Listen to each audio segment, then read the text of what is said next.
Bonjour à tous, j'espère que vous allez bien aujourd'hui. Je vous retrouve pour une mini-chronique. Alors j'ai décidé maintenant que je ferai des mini-chroniques aussi. C'est bien pratique, ça dure pas très longtemps et puis ça vient en complément de ce que je vous ai des chroniques que j'ai fait avant. Et ça complète, ça enrichit. Voilà, puis ça peut être aussi des choses assez amusantes à pratiquer ou voilà. Enfin bon bref. Vous verrez, ce sont des surprises. Voilà. Donc aujourd'hui, on va commencer avec une mini-chronique dans laquelle je vais vous parler de 4 lois qui sous-tendent la loi d'attraction. Alors bien sûr, vous connaissez tous, je suppose, cette loi d'attraction, cette loi universelle qui attire les choses à nous en fonction de notre fréquence vibratoire. Alors, c'est qu'une des nombreuses lois de l'univers.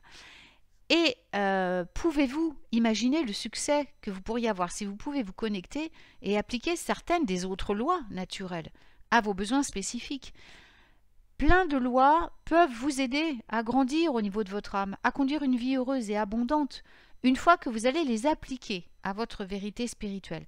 Croire et recevoir. Alors je vous exhorte à envisager de nouveaux angles, de nouvelles perspectives, à réfléchir au fonctionnement des lois, à prendre des mesures pour aider l'univers à vous aider à réaliser vos désirs dans la vie. En approfondissant vos croyances, en élargissant votre connaissance de ces lois naturelles, vous allez pouvoir mener une vie abondante et une vie heureuse.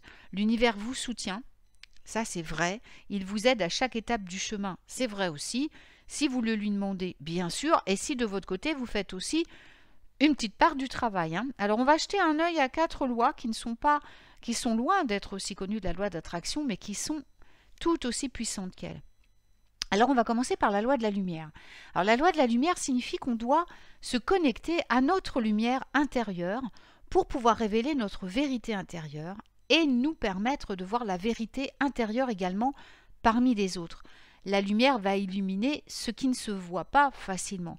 Elle va guider le chemin dans les moments les plus sombres et nous permet de devenir plus puissants, de créer un lien plus profond avec notre conscience et notre moi spirituel. Les gens ont toujours cru au pouvoir de la lumière sur les ténèbres, du bien sur le mal. La loi de la lumière signifie embrasser votre rayonnement divin dans votre âme et l'exprimer à travers votre spiritualité pour que le monde la voie.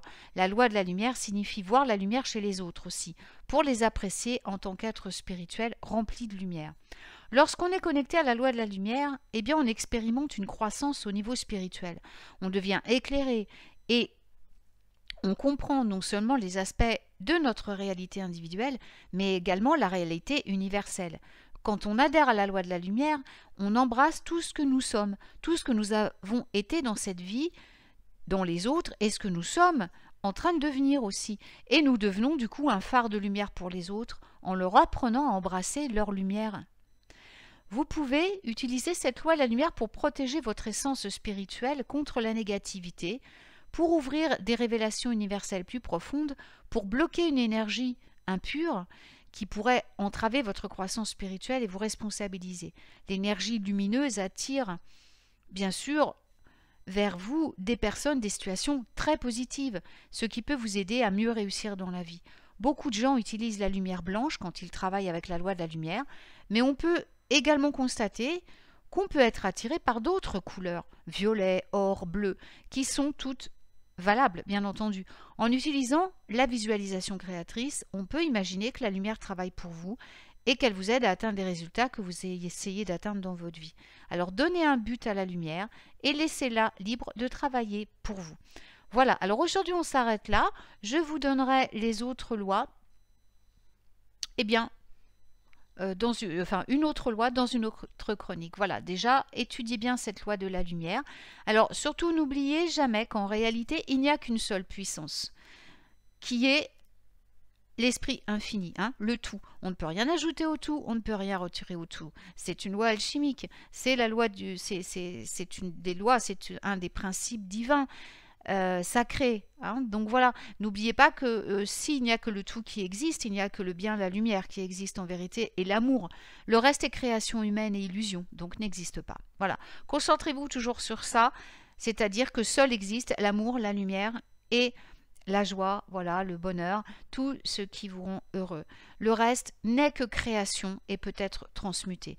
Alors, je vous dis, eh bien, pourquoi pas à demain, nous parlerons dans l'autre mini-chronique de la loi d'action. Voilà, je vous souhaite une merveilleuse journée et prenez bien soin de vous.